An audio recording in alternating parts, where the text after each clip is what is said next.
حرم کی آواز پر وہ اٹھتا ہوا حرم کا چہرہ دیکھنے لگا۔ حرم کی آنکھیں بھی بند تھیں لیکن وہ بے ہوشی میں بھی بہرام کے لمس کو محسوس کر کے بے چین ہو رہی تھی۔ بہرام نے ایک بار پھر حرم کی دونوں کلائیوں کو تھاما اور مکمل استحقاق سے حرم کے ہونٹوں پر جھکا۔ اس کی سانسیں اپنی سانسوں میں منتقل کرتا ہوا وہ مزید بہکنے لگا۔ مدہوشی سے اس کی اپنی آنکھیں بند ہونے لگی۔ اچانک بند آنکھوں کے سامنے جیسے ہی اینجل کا خون سے بھرا ہوا چہرہ اسے دکھائی دیا، جو مکروہ مسکراہٹ اپنے چہرے پر سجائے مسکرا رہی تھی، ویسے ہی بہرام نے حرم کی کلائیوں کو آزاد کیا اور جھٹکے سے پیچھے ہٹا۔ گہری سانس بھرتے ہوئے وہ حرم کا چہرہ دیکھنے لگا۔ یہ تمہارا چہرہ کبھی کبھی مجھے جس اذیت میں مبتلا کر دیتا ہے تم نہیں جانتی، تم کبھی بھی نہیں جان سکو گی۔ بہرام اس پر کمفرٹر ڈالتا ہوا خود اپنی شرٹ پہننے لگا۔ اس کا دماغ بار بار اسے سمجھا رہا تھا، یہ وہ نہیں ہے جس نے تمہارے ساتھ دھوکہ کیا۔ یہ لڑکی معصوم ہے، بے قصور ہے۔ مگر وہ اپنی سوچوں کی نفی کرتا ہوا خود کمرے سے نکل کر ٹیرس میں چلا گیا۔ کیا میرے بغیر یہ معاملات حل نہیں ہو سکتے؟ اگر اتنا ہی ضروری ہے تو یہ فائل مجھے میرے فلیٹ تک پہنچا دو اور پہلی فرصت میں زلفی اور اس کے ساتھیوں کے خلاف پرچہ کاٹو۔ اس معاملے میں کسی کے بھی ساتھ کسی بھی قسم کی نرمی اور رعایت نہیں ہونی چاہیے مہران۔ اور جو کل میں نے تمہیں موبائل نمبر سینڈ کیا تھا، فوراً مجھے اس کی تفصیلات دو۔ حرم نے آہستگی سے اپنی آنکھیں کھولی تو اس نے بہرام کو کمرے میں چکر لگاتے اور موبائل پر باتیں کرتے ہوئے دیکھا۔ وہ خود بھی حرم کو بیدار ہوتا دیکھ چکا تھا، اس لیے موبائل پر رابطہ منقطع کرتا ہوا بیڈ کے دائیں جانب صوفے پر آ کر بیٹھ گیا۔ اس کی نظریں حرم کے چہرے پر جمی ہوئی تھی۔ حرم کی آنکھ میں ڈھیر ساری شکایتیں تھیں۔ بہرام جن کو وضاحت دیتا ہوا بولا، مجھے خبر ہی نہیں ہوئی کب میری آنکھ لگ گئی تھی، مگر تم نے بھی تو بیوقوفی کرنے میں کوئی کسر نہیں چھوڑی تھی۔ اتنی دیر تک سردی میں فضول ہی کھڑی رہی، خود کمرے میں آ کر مجھے چیک کر لیتی۔ وہ سارا معاملہ اس کی بیوقوفی کی سیر کرتا ہوا خود کو بری زبان ٹھہرانے لگا، جس پر حرم کو شدید غصہ آیا۔ وہ اپنا غصہ پیتی ہوئی اٹھ کر بیٹھنے لگی تو بہرام اپنی جگہ سے اٹھ کر حرم کے پاس آتا ہوا اس کا تکیہ درست کرتا ہوا بیٹھنے میں اس کو مدد دینے لگا تو حرم کی نظریں اپنے کپڑوں پر پڑی۔ وہ پوری آنکھیں پھاڑ کر اپنے کپڑوں کے بعد بہرام کو دیکھنے لگی۔ بہرام اس کے چہرے کے تاثرات سے جان گیا، اس لیے بیڈ پر حرم کے سامنے بیٹھتا ہوا بولا، تمہارا پورا لباس نم تھا، اس لیے مجھے تمہارا دوسرا لباس تبدیل کرنا پڑا۔ ایسا کرنا اس لیے ضروری تھا تاکہ تمہیں سردی نہ پکڑے۔ بہرام اس کا چہرہ دیکھتا ہوا بولا، جو بخار اور شرم کی شدت سے سرخ ہو چکا تھا، کیا صرف اس کے شوہر نے اس کا لباس تبدیل کیا تھا یا کچھ اور بھی؟ حرم اپنے ذہن پر زور ڈالنے لگی۔ پھر اسے مزید کچھ یاد آیا۔ حرم کو مزید شرمندگی نے گھیرے میں لے لیا۔ بہرام حرم کے سامنے بیٹھا اس کے چہرے کے ایک ایک تاثر کو دیکھنے لگا، جو اسے اب صاف پتہ دے رہے تھے اسے کیا سوچ رہی ہے۔ بہرام نے آہستگی سے حرم کی گود میں رکھا ہوا اس کا ہاتھ تھاما، جو اب ٹھنڈا نہیں تھا بلکہ بخار کی حدت سے بری طرح جل رہا تھا۔ ویسا کرنا بھی ضروری تھا، میرا مطلب ہے تمہاری کنڈیشن کو دیکھ کر مجھے لگا کہ… بہرام مزید وضاحت دیتا ہوا بولا، مگر اس نے اپنی بات ادھوری چھوڑی۔ حرم نے شکوہ بھری نظریں بہرام پر ڈال کر اس سے اپنا ہاتھ چھڑا لیا۔ اگر تم سمجھ رہی ہو میں نے تمہاری بے ہوشی کا فائدہ اٹھایا ہے تو ایسا ہرگز نہیں ہے۔ اب ایسا بھی کچھ نہیں ہوا۔ بہرام کی بات پر مزید حرم کا چہرہ سرخ ہوا۔ مجھے میرے چچا کے ہاں چھوڑ آئیں، حرم سے بہت مشکل سے بولا گیا۔ اس کا گلا بیٹھ چکا تھا اور آواز بھاری ہو چکی تھی۔ کس لیے جانا ہے تمہیں اپنے چچا کے گھر؟ جیا کی صبح سے اب تک 3 بار کال آ چکی ہے۔ تمہاری طبیعت کا سن کر اس نے مجھے اب تک کتنی باتیں سنا ڈالی۔ تمہاری خاطر آج میں پولیس اسٹیشن نہیں گیا، صرف تمہارے لیے صبح سے یہاں موجود ہوں، اور تمہیں اپنے چچا کے ہاں جانا ہے۔ خاموشی سے یہیں رہو۔ ویجیٹیبل سوپ میں نے تمہارے لیے خود بنایا ہے، لے کر آ رہا ہوں، اسے پینے کے بعد میڈیسن دوں گا، پھر تم جیا سے بات کر لینا تاکہ اسے بھی تمہاری آواز سن کر تسلی ہو جائے۔ بہرام اسے دوستانہ لہجے میں بات کرتا ہوا بولا، شاید اس طرح وہ اپنے اندر کا گل ختم کر رہا تھا۔ نہیں، نہ ہی مجھے سوپ پینا ہے، نہ ہی کوئی میڈیسن لینی ہے، مجھے صرف اپنے چچا کے گھر جانا ہے۔ وہ بہرام کا کل رات کا رویہ یاد کرتی ہوئی اس کے دوستانہ لہجے کو خاطر میں لاتی ہوئی دوبارہ بولی تو حرم کی بات سن کر بہرام کے ماتھے پر بل پڑا۔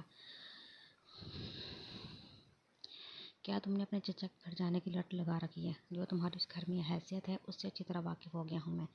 ولیمے والے دن تمہاری چاچی کی باتیں سن کر اپنے سر سے بوجھ اتر جانے پر وہ کیسے شکر ادا کر رہی تھی۔ بہرام سخت لہجے میں کہتا ہوا بیٹھ سے اٹھا، آپ کی نظر میں جو میری حیثیت ہے اس کا اندازہ بھی مجھے کل رات اچھی طرح ہو گیا ہے۔ بلکہ کل رات سے ہی کیوں، آپ نے تو شروع دن سے ہی مجھ پر میری حیثیت واضح کر دی تھی۔ حرم زرد چہرے اور نم آنکھوں سے بہرام کو دیکھتے ہوئے بولی تو ایک پل کے لیے بہرام اس کی بات پر لاجواب ہو گیا۔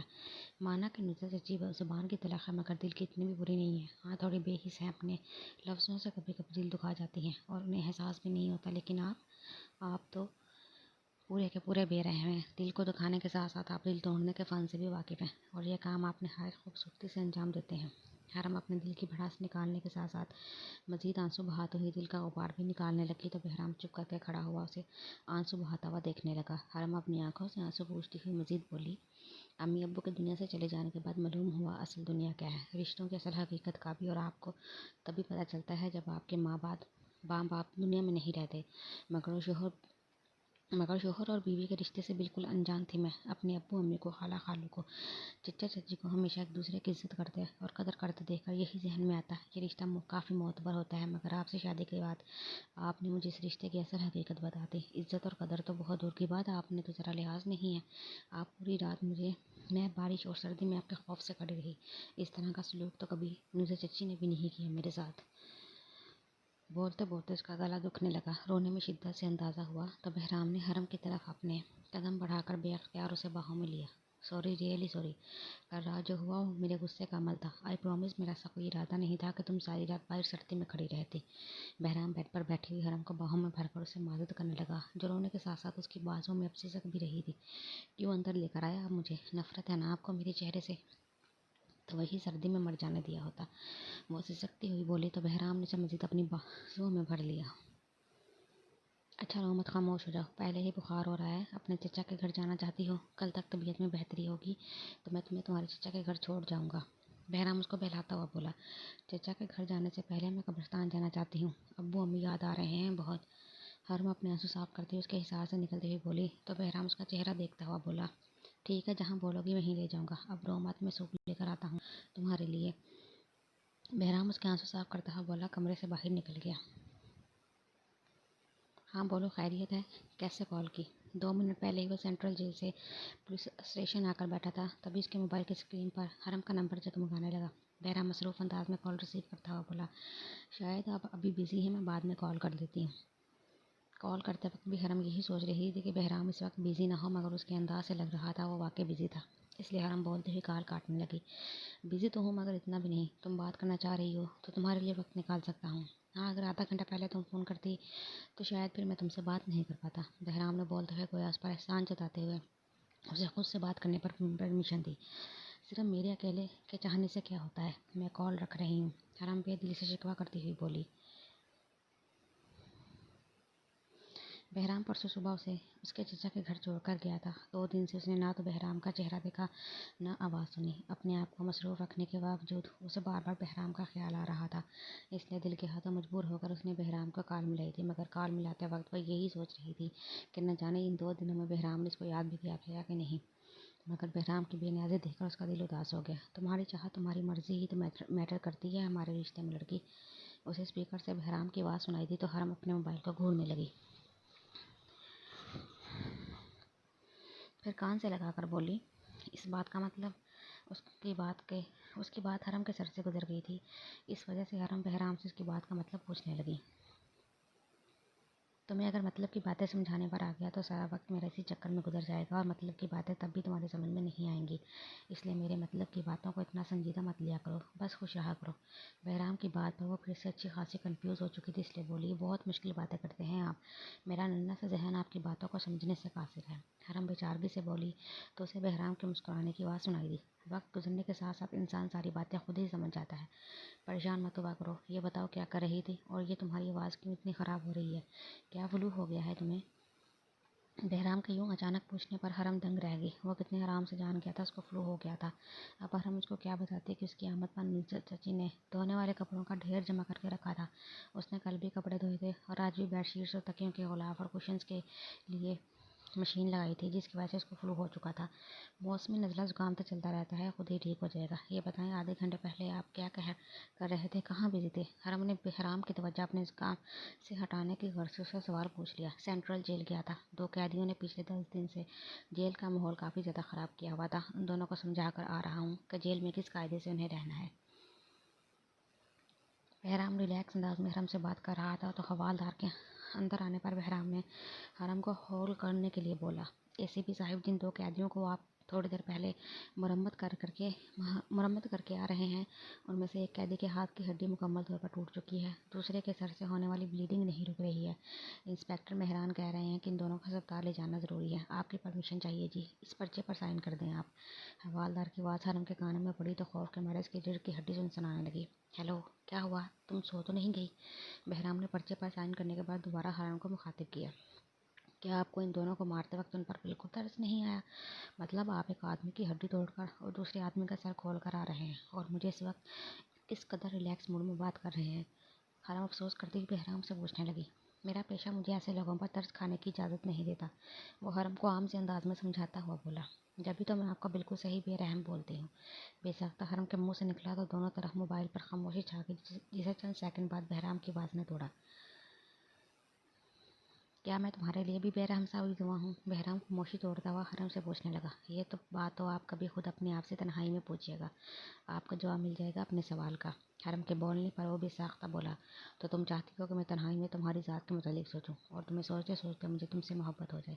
बहराम के पूछने पर हरम एकदम बोली। अगर मैं आपसे बोलूँ हाँ, तो क्या आप तन्हाई में मुझे सोचेंगे, मुझसे मोहब्बत करेंगे? बहराम मालूम नहीं मोबाइल पर कैसे हरम उससे ये बात पूछ बैठी। रूबरू तो वो बहराम के सामने ऐसा कुछ बोलते हुए भी लाख बार सोचती। घर वापस कब आना है तुम्हें? अपनी बात के जवाब में वो बहराम की बात सुनकर उदासी से मुस्कुराई। याद तो मेरी बिल्कुल भी नहीं आई होगी आपको, तो फिर घर वापस आने का क्यों पूछ रहे हैं? हरम की बात सुनकर वो एक बार फिर शब्द से भींच गया। मेरा टफ और बिजी शेड्यूल तुम्हें याद करने की इजाज़त नहीं देता। कल ड्राइवर भेज दूंगा, उसके साथ वापस आ जाना। बहराम जैसे बात को मिटाता हुआ स्पाट लहजे में बोला। ठीक है, मैं वापस आ जाती हूँ, लेकिन ड्राइवर को मत भेजें। आप खुद मुझे कल शाम में लेने के लिए आ जाएं। दरअसल चचा जान चाह रहे थे कल रात का डिनर आप यहीं पर करें। वह चाह कर भी उसकी तरह का लहजा नहीं अपना सकी और अपने चचा का मैसेज देती ही बहराम से बोली। खाने वाने के चक्कर पालने की ज़रूरत नहीं है, मैं बिल्कुल भी नहीं आ सकूँगा। तुम अब खुद अपने चचा चाची को समझा देना। इस तरह की डिनर पार्टीज़ का मैं आदी नहीं। ड्राइवर तुम्हें शाम में लेने आ जाएगा तो उसके साथ घर आ जाना। बहराम ने बोलते हुए आगे से हरम की बात सुनने की जहमत नहीं की और कॉल काट दी। बहराम को अच्छी तरह अंदाज़ा था कि वह अपने रवैये और बातों और लहजे से उसके मासूम दिल को दोबारा तोड़ चुका था, मगर वो भी क्या करता? आखिर वो क्यों चाह रही थी कि वो उससे मोहब्बत करे? आखिर कैसे वो इतने खुद को अपने दिल को उससे मोहब्बत करने के लिए मादा कर देता? बहराम न चाहने के बावजूद हरम को सोचने लगा। फिर अपनी सोचों को झटक कर लैपटॉप की तरफ मुतवज्जा हुआ तो उसके मोबाइल पर हरम का टेक्स्ट आया, जिसे न चाहते हुए भी पढ़ने लगा। आपने खुद ही मुझसे कहा था मेरी चाहत मेरी मर्ज़ी मैटर करती है, तो फिर क्यों अपनी बात से खुद ही मुकर रहे हैं? मैंने तो आपको अपनी मर्ज़ी बता दी कि मैं आपसे आपकी मोहब्बत चाहती हूँ, मगर शायद आप दोबारा मोहब्बत करने से डरते हैं। इसके बाद अब मैं आपसे कुछ नहीं बोलूँगी, क्योंकि आज आपने बता दिया मेरी बेज़रूरत से ज़ात। आपके सामने इतनी भी मैंने नहीं रखती कि मैं आपसे कुछ मनवा सकूँ। आखिरी बात, कल आपको अपने ड्राइवर भेजने की ज़रूरत नहीं है, मैं चचा के साथ खुद आ जाऊँगी। हम छीन लेंगे तुमसे ये शान बेनियाजी, तुम मांगते फिरोगे अपना गुरूर हमसे। हरम का मैसेज पढ़ने के बाद बहराम ने अपना मोबाइल टेबल पर रख दिया। चाहने के बावजूद उसका किसी दूसरे काम में दिल नहीं लग सका, सिर्फ एक बेज़रूरत सी ज़ात को सोचने के सिवा। सर, आपके ऑर्डर पर एसपी बहराम अब्बासी की बीवी के बारे में तमाम मालूमात बमा उसकी तफसीर के साथ इकट्ठा करके आपके पास लेकर आया हूँ। यकूब नियाज़ी के आदमी ने बोलने के साथ खाकी रंग लिफाफा यकूब नियाज़ी को थमाया तो यकूब नियाज़ी इसमें से तस्वीर निकाल कर देखने लगा, जिसे देखकर उसका अच्छा खासा मूड ख़राब हुआ। एक तो तुम नए आने वालों का यही मसला है, कोई काम तुम ढंग से नहीं कर सकते। ये एसीबी की दूसरी बीवी नहीं है, बल्कि पहली बीवी की तस्वीरें हैं, जो 2 माह पहले मर चुकी है। यकूब नियाज़ी ने अपने आदमी को झिड़कते हुए कहा और गुस्से में हाथ में मौजूद तस्वीरें भी फर्श पर फेंक दी। उसे भला इस मरी हुई लड़की में क्या दिलचस्पी हो सकती थी जो इस दुनिया में मौजूद नहीं थी? उसे तो एसीपी की नई बीवी चाहिए थी, वो भी अपने बिस्तर पर, ताकि वह बहराम अब्बासी को अजियत में देख सके और साथ ही अपने भाई का भी उससे पता लगा सके। सर, ये लड़की कैसे मर सकती है? मैंने 2 दिन पहले ही इसे एसीपी बहराम के साथ उसकी गाड़ी में देखा है। ये एसीपी की पहली बीवी नहीं, दूसरी बीवी है। माफ़ कीजिएगा, आपको ज़रूर कोई गलतफहमी हुई होगी। ये देखिए, मैं इस लड़की की पूरी मालूमात लेकर आया हूँ। यकूब नियाज़ी का आदमी अपने मोबाइल में जमा मालूमात यकूब नियाज़ी को बताने लगा, जिस पर यकूब नियाज़ी हैरत में डूबा। एक ही शक्ल की 2 लड़कियां और दोनों ही एसीपी की बीवियां, ये क्या माजरा है? अब तो इस मामले की तह तक जाना होगा।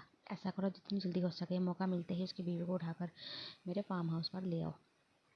यकूब नियाज़ी अपने आदमी को हुक्म देता हुआ उसे वापस आने का इशारा करने लगा, क्योंकि उसकी बीवी उसके दोनों बच्चों के साथ वापस घर आने वाली थी और वह अपने बच्चों समेत अपनी बीवी को किसी भी बुरे कारनामों की भिनक भी नहीं पड़ने देना चाहता था।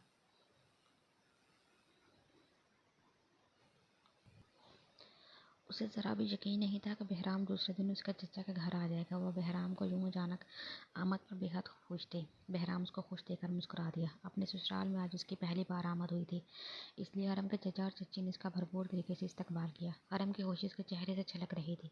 बहराम सोफे पर बैठा उसके चचा और चच्ची से बातें कर रहा था, लेकिन थोड़ी देर बाद उसकी नज़र हरम पर उठती। तब हरम को एहसास हुआ उसने अभी तक कपड़े तब्दील नहीं किए थे। आज उसके चचा चची ने खाने पर बहराम के अलावा अपने दामाद और बेटी यानी असद और निकी को भी बुलाया था, इसलिए हरम सुबह से ही घर की सफाई और खाने बनाने के चक्कर में खवार हो रही थी।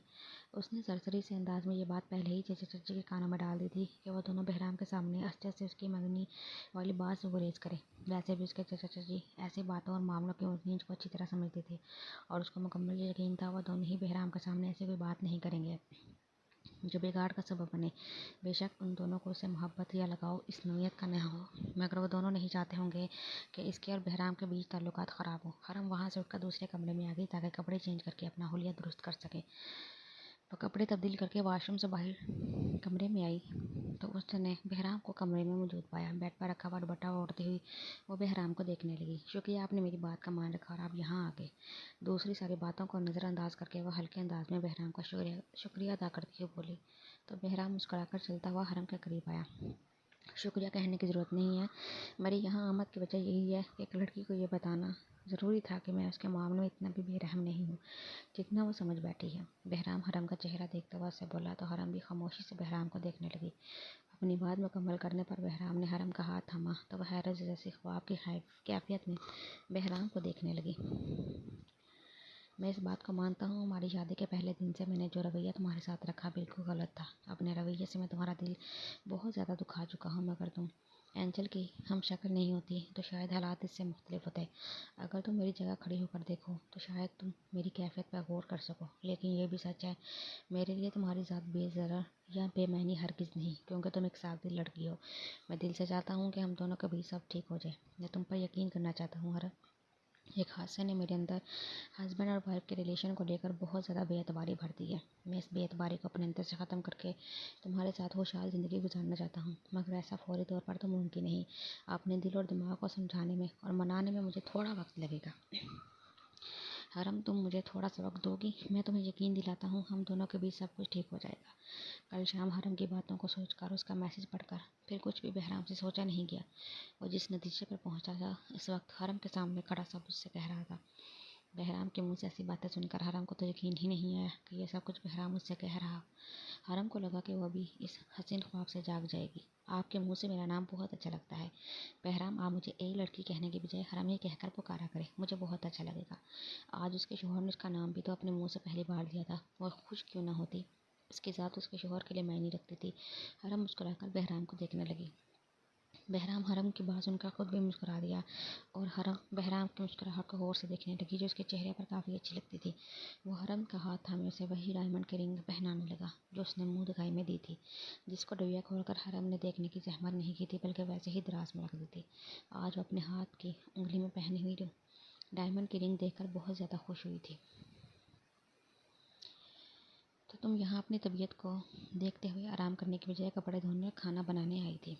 बहराम हल्के अंदाज में उस पर तंज करते हुआ बोला। जब तक वो उसकी चच्ची के पास बैठा रहा था वो हरम के गुण गाकर परसों से उसके किए गए सारे कामों का बता रही थी। बहराम की बात पर हरम घूर कर से देखने लगी। चच्ची अकेला था, इतना सब कुछ कैसे करती? इनकी उम्र थोड़ी है ये सब काम करने की। अच्छा आप ऐसा करें ड्राइंग रूम में जाकर बैठे, शायद निकी और असद भाई आ चुके हैं, मैं थोड़ी देर में आती हूँ। बाहर आवाज़ों से महसूस हो रहा था कि निकी और असद आ चुके थे। तभी हरम बहराम से बोली, मेरे यहाँ से जाने से पहले तुम मुझे वैसे ही शर्मा कर दिखाओ जैसे तुम मुझे देखकर अक्सर शर्मा जाती हो। बहराम को चंद दिन पहले वो दिन याद आया जब उसे बगैर शर्ट के देखकर वो शर्मा रही थी, इसलिए उसने मुस्कुराते हुए हरम से फरमाइश कर डाली, ऐसे कैसे उससे कोई शर्मा सकता है? आप भी अजीब सी बातें कर रहे हैं। बहराम की बात पर हरम मजीद आंखें फैलाकर उससे हंसती हुई बोली, ये भी ठीक बोला तुमने, कोई बिला वजह कैसे खुद से शर्मा सकता है? शर्माने का कोई जवाब तो होना चाहिए। बहराम ने बोलते हुए अचानक हरम को थाम कर उसके गाल पर अपने होंठ रखे। यूं अचानक बहराम की कार्रवाई पर वो पूरी तरह बौखला ली। कमरे का दरवाज़ा भी खुला हुआ था, कोई भी अंदर आ सकता था। हरम ने सोचते हुए बहराम को पीछे धकेलना चाहा मगर बहराम खुद ही पीछे हुआ। حرم بہرام کی حرکت پر اسے حیرت سے دیکھنے لگی. یہ آج بہرام نے اس کے ساتھ کیا کیا تھا؟ سوچتے ہوئے حرم کے چہرے کا رنگ بدلنے لگا اور آہستہ آہستہ گلابی ہوتا سرخ پڑ گیا. بہرام بہت غور سے اس کے چہرے کے تاثرات دیکھ رہا تھا. حرم کے چہرے کا رنگ بدلتے دیکھ وہ مسکراتا ہوا کمرے سے باہر چلا گیا. کیسی ہو نگی؟ حرم تیار ہو کر ڈرائنگ روم میں آئی جہاں سبھی موجود باتیں کر رہے تھے. وہ اسٹیج کو سلام کر کے نگی کی طرف بڑھتی ہوئی کا حال پوچھنے لگی. تمہارے منگیتر سے شادی کر کے کیسی ہو سکتی ہوں میں؟ قسمت پھوٹ چکی ہے میری. نگی کی بات پر ڈرائنگ روم میں سناٹا چھا گیا. جہاں اسد کے ساتھ چچا چچی بھی شرمندہ ہوئے وہیں نگی کی بات پر حرم سناٹے میں آ گئی. جبکہ بہرام کے چہرے پر ایک پل کے لیے حیرت کے تاثرات ابھرے جو آہستہ آہستہ غصے میں ڈھلنے لگے. یہ انکشاف اس کے لیے کسی شوق سے کم نہیں تھا کہ اس کی بیوی اپنے خالہ زاد کے منگیتر رہ چکی ہے. حرم کے بارے میں سب معلومات کرواتے وقت بھی اتنی اہم بات اس کو معلوم نہیں ہو سکی تھی. نگی تم ہوش میں تو ہو؟ کیا ہول فول بک رہی ہو؟ کمرے میں ہو جانے والی خاموشی کو سب سے پہلے نصرت نے توڑا. وہ نگی کے اس طرح بولنے پر اس کو سب سے سامنے ڈانٹتی ہوئی بولی. مجھے کیوں ڈانٹ رہی ہیں؟ دیکھا نہیں آپ نے اس کو کیسے خوش ہو کر مجھ سے میرا حال پوچھ رہی ہے؟ جانتی نہیں ہوں میں اس کی خوشی کی وجہ. مجھے نہ خوش دیکھا یہ کس قدر خوش ہے. ایک بار پھر نگی نصرت کو دیکھ کر بولی تو نصرت نے اپنی بیٹی کی چلتی ہوئی زبان کو دیکھ کر اپنا سر پکڑ لیا. اب اس کی زبان درازی سے صبیہ بھی پریشان ہو چکی تھی اور پچھتا رہی تھی کہ کیوں اس نے حرم کا رشتہ اپنی بیٹی سے ختم کر کے ایسی بدزبان لڑکی کو اپنی بہو بنا لیا. بہت ہو گیا نگی، اب خاموش ہو جاؤ. اب کی بار اس سے خاموش نہیں رہا. وہ نگی کو آہستہ آواز میں سمجھاتا ہوا بولا. حرم صدمے کی کیفیت میں بہرام کے چہرے کے اتار چڑھاؤ کے تاثرات دیکھ رہی تھی. ہاں آپ کیوں نہیں بولیں گے اس کی حمایت میں؟ ابھی تک اس کے عشق کا وجود نہیں اترا. ماں ابا میں نے آپ دونوں کو پہلے بھی منع کیا تھا جب یہ یہاں آیا کرے تو ہمیں مت بلایا کرے. آپ پورا ایک وقت تک یہ شخص غمگین چہرہ لیے اس کی یادوں کا سوگ مناتا رہے گا. نگی جو نہ جانے کب سے بھری ہوئی بیٹھی تھی آج پھٹتے ہوئے اس نے حرم کے شوہر کا بھی لحاظ نہیں کیا. نگی کی بات پر اسد بری طرح شرمندہ ہوا. جبکہ بہرام کی بس ہو گئی. وہ ایک دم صوفے سے اٹھا. گھر چلو. ناگوار تاثرات چہرے پر سجائے بہرام حرم کو دیکھ کر بولا. جبکہ چچا نے نگی کو بری طرح ڈانٹنا شروع کر دیا تھا. بہرام حرم کا انتظار کیے بغیر کمرے سے باہر نکل گیا. بیٹا اس کی بات کو محسوس مت کرنا. میری بیٹی بہت کم عقل ہے. ماحول ایسا نہیں رہا تھا کہ ان دونوں کو روکتا. نصرت چچی کمرے سے نکل کر بہرام کے پیچھے آتے ہوئی بولی مگر بہرام ان کی بات کے جواب میں خاموشی سے گھر سے نکل کر گاڑی میں بیٹھ گیا. حرم کی گاڑی میں بیٹھتے ہی بہرام نے گاڑی سٹارٹ کر دی. کار ڈرائیو کرتے وقت حرم نے بس ایک نظر بہرام کے چہرے پر ڈالی. اس کے چہرے کے تاثرات کافی سخت و پتھریلے تھے جس کی وجہ سے حرم نے اسے بات کرنا مناسب نہیں سمجھا. فلیٹ کے اندر آنے کے بعد بہرام نے بیڈ روم میں جانے کے بجائے دوسرے کمرے میں جا کر اندر سے دروازہ بند کر لیا. جبکہ حرم بیڈ روم میں آ کر بیٹھ گئی. اس وقت گھڑی میں رات کے 2 بج رہے تھے مگر بہرام ابھی تک دوسرے کمرے میں دروازہ بند کر کے بیٹھا تھا. حرم ہمت کرتے ہی بیڈ روم سے اٹھ کر بہرام کے پاس دوسرے کمرے میں گئی. حرم نے آہستگی سے کمرے کا دروازہ کھولا تو اسے سامنے صوفے پر بہرام بیٹھا ہوا نظر آیا. حرم آہستگی سے قدم اٹھاتی بہرام کے پاس چلتی ہوئی آئی. وہ صوفے کی پشت سے ٹیک لگا کر آنکھیں بند کیے بیٹھا تھا.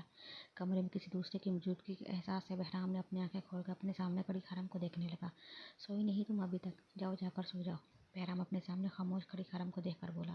اس کا لہجہ کسی بھی احساس سے عاری تھا. اور آپ یہاں بیٹھ کر میرے بارے میں الٹا سیدھا سوچتے رہیں گے ساری رات؟ حرم نرمی سے بولتے ہوئے بہرام سے پوچھنے لگی جس پر بہرام کے ماتھے پر شکن ابھری. اے لڑکی زیادہ زبان چلانے کی ضرورت نہیں ہے میرے سامنے. بولا نہ جاؤ یہاں سے جا کر سو جاؤ. بہرام کھردرے لہجے میں اس کو ڈانٹتا ہوا بولا تو اس کے لہجے میں دوبارہ اجنبیت محسوس کر کے حرم کی آنکھیں نم ہونے لگی. حرم سے دوبارہ لڑکی ہو گئی میں آپ کے لیے. بس اتنا ہی کم اعتبار کیا آپ نے میری ذات پر بہرام. حرم بولتے ہوئے چل کر مزید بہرام کے قریب آئی تو بہرام صوفے پر سیدھا ہو کر بیٹھا. سمجھ میں نہیں آ رہی تمہیں میری بات؟ کیا بول رہا ہوں میں؟ جاؤ یہاں سے. بہرام دوبارہ اسے سخت لہجے میں مخاطب ہوا تو حرم نفی میں سر ہلاتے ہوئے بولی. یہی سوچ رہے ہوں گے نا آپ کی دوسری شادی بھی آپ کی ایسی لڑکی سے ہو گئی جو پہلے سے منگنی شدہ تھی. یقیناً اپنے منگیتر سے باتیں ملاقاتیں کر کے وہ باپ کے پلے سے بند کی. جیسے اس کا منگیتر اب تک اس کو سوچتا ہے ویسے شاید آپ کی بیوی کے دل میں بھی اپنے منگیتر کے خیالات آتے ہوں گے. حرم کی بات پر بہرام سے برداشت کرنا مشکل ہو گیا. جب بھی اس کا نام پکار کر چیخ اٹھا. میں تمہیں آخری بار کہہ رہا ہوں جاؤ یہاں سے. بہرام کے غصے میں بولنے کی پرواہ کیے بغیر وہ بہرام کے سامنے نیچے فرش پر بیٹھ گئی. اسد بھائی سے امی ابو نے میری منگنی تب کروائی تھی جب میں میٹرک میں تھی. शुरू से ही उन्हें मैं अपने कज़न के रूम में देखा, मगर मंगनी के बाद आहिस्ता आहिस्ता सोच बदलने लगी। इसमें कसूर मेरा नहीं, ऐसा हर आम इंसान के साथ होता है। लेकिन इसके बावजूद मैंने कभी खुद को आगे नहीं बढ़ने दिया, ना ही हकीकतन ना ही ख्यालात में, क्योंकि मंगनी कोई मजबूत बनतर नहीं होती। मेरी तरफ से गुरेज देखकर अरशद भाई ने भी अपने कदम आगे नहीं बढ़ाए। यूँ समझ ले हमेशा हम दोनों के दरमियान इज्जत और एहतराम का रिश्ता कायम रहा है। मंगनी से पहले भी कभी उन्होंने अपनी पसंदीदगी का इजहार मेरे सामने नहीं किया था, और मंगनी हो जाने के बाद भी वो एक मंगेतर के बजाय कज़न की तरह ही मुझसे मिलते रहे। हम दोनों के दरमियान कभी भी तकल्लुफ़ाना गुफ्तगू नहीं हुई, जैसे हर मंगेतर के बीच में होती है। फिर अचानक अम्मी अब्बू दोनों ही मुझे छोड़कर चले गए।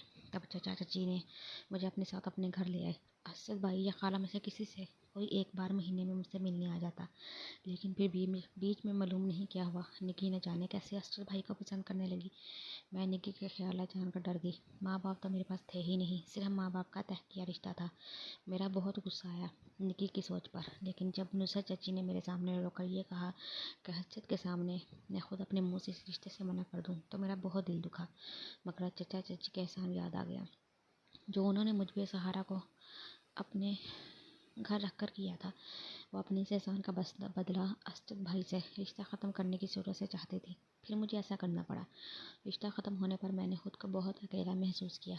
अम्मी अब्बू भी उस दिन बहुत याद है, मगर असद भाई से दिली वाबस्तगी की इस हद तक नहीं थी कि मैं ताउम्र मंगनी का रोक दिल में पाल कर बैठ जाती। मेरा खुदा इस बात का गवाह है बहराम कि निकी से उनकी शादी होने से पहले ही मैं उनसे शादी का ख्याल अपने दिल और दिमाग से निकाल चुकी थी।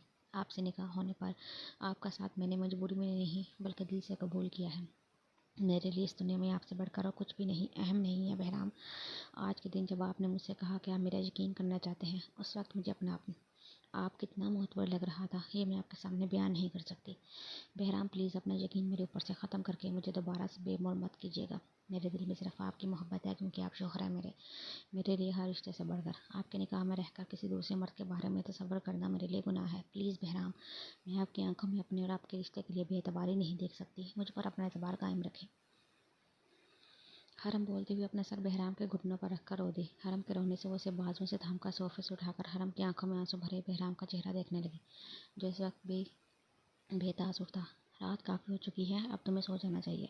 हरम की सारी बात सुनने के बाद बहराम ने वही एक जुमला बोला जिसको कमरे में आता देखकर बोला था, और ख़ुद कमरे से बाहर निकल गया। वो सुबह सवेरे यूनिफॉर्म में तैयार नाश्ते की टेबल पर आया तो इसे किचन से बर्तनों के पटखने की आवाज़ें सुनाई दी। लाजमी हरम किचन में मौजूद सुबह का नाश्ता बना रही थी। बहराम खामोशी से कुर्सी खिसका कर बैठता हुआ नाश्ते का इंतज़ार करने लगा। थोड़ी देर में हरम ट्राली में सारा सामान लेकर डाइनिंग हॉल में आई। बारी बारी ट्राली में मौजूद नाश्ते के बर्तन टेबल पर पटखने के अंदाज में रखने लगी, जिस पर बहराम ने बाकायदा सर उठाकर उसे देखा, मगर वो बहराम को देखने की बजाय केटल से चाय निकाल रही थी। बहराम ने चाय का मग थामने के लिए अपना हाथ आगे बढ़ाया, जो फिजा में ही रह गया। हरम चाय की कप लेकर टेबल पर रखते हुए अपने लिए कुर्सी खिसका कर बैठ चुकी थी। बहराम संजीदा निगाह उस पर डालकर अपने लिए केटल से खुद चाय निकालने लगा। तब उसे अपनी प्लेट के नीचे एक पर्चा नजर आया। ये क्या है? बहराम हरम को देखता हुआ पूछने लगा। चीप लड़कियों की तरह कार्ड देना या लेटर लिखने की आदत नहीं है मुझे। पढ़ लें, उर्दू और इंग्लिश दोनों में लिखा है। वो बोलती उस पर क्या तंज कर गई थी। बहराम एक पल के लिए चौंका। लेटर लिखने कार्ड देने वाली एंजल की बात उसने जिया को बहुत पहले बताई थी। भला क्या ज़रूरत जिया को ये बात उसकी दूसरी बीवी को बताने की। बहराम उसके तंज को पीता हुआ पर्चा पढ़ने लगा, जो कि घर के 14 सरफ से मुतल्लिक तैयार करदा लिस्ट थी। दाल, माश, मुल्का मसूर, दाल, चना, ये इतनी दालें कौन खाएगा? बहराम लिस्ट पढ़ने के साथ बोला, मैं खाऊंगी। इन फजूल लड़कियों जैसी मेरी आदत हरगिज़ नहीं है, जिनको हर वक्त बाहर का खाना मुंह को लगा हो। चुपते हुए लहजे में दूसरे तंज पर बहराम ने एक बार फिर हरम की तरफ देखा। कल वो किस तरह रोती हुई उसे असद और अपनी मंगनी की वजाहतें दे रही थी, और सुबह होते ही वो उसकी पहली बीवी को लेकर उस पर तंज शुरू कर चुकी थी। बहराम दूसरा तंज भी नज़रअंदाज करता हुआ टेबल पर पर्चा वापस रखता हुआ बोला, दोपहर में जमाल को भेज दूंगा, ये लिस्ट उसी को दे देना। जमाल तुम्हें ये सारा सामान लाकर दे देगा। बहराम हरम से बोलता हुआ नाश्ता करने लगा। पराठा उसने काफ़ी ज़्यादा ऑयली बनाया था, मगर हरम के रवैये पर वो उसे टोकने की बजाय खामोशी से खाने लगा। इस लिस्ट में कुछ मेरा भी सामान है, जो जमाल लाता हुआ अच्छा नहीं लगेगा। हरम की बात पर नाश्ता करता हुआ बहराम उसे देखने लगा, जिसको देखने के बजाय बिस्किट चाय में डुबोकर खा रही थी। तो अपना सामान लिस्ट से काट दो, वो मैं ले आऊँगा, बाकी की लिस्ट जमाल को दे देना। बहराम बात ख़त्म करता हुआ नाश्ता करने लगा। आपको क्या मालूम क्या सामान है मेरा? पढ़ने की ज़हमत थोड़ी की है आपने। हरम ने रूठेपन से बोली। पहली शादी नहीं है तुमसे मेरी, तजर्बा है मुझे। बहराम उसे देखा वाज़ेह अंदाज में जताता हुआ बोला तो हरम खामोशी से चाय पीने लगी। बहराम को शादी का पहला दिन याद आया, कैसे डर रही थी वो उससे। ये वाज़ेह तब्दीली लाजमी उसके एतराफ़ का नतीजा थी जो उसने उसी के चचा के घर का रात को किया था। जब आप मेरा सामान ला सकते हैं तो बाकी का सामान जमाल क्यों लाए? हरम चाय पीती हुई पूछने लगी। तुम्हें सामान से मतलब होना चाहिए, इस बात से नहीं सामान कौन लेकर आ रहा है। मुझे आदत नहीं है शुरू से इन सब कामों की, और कल से पराठा इतना ऑयली बनाने की ज़रूरत नहीं है। बहराम संजीदगी से इसको देखता हुआ बोला।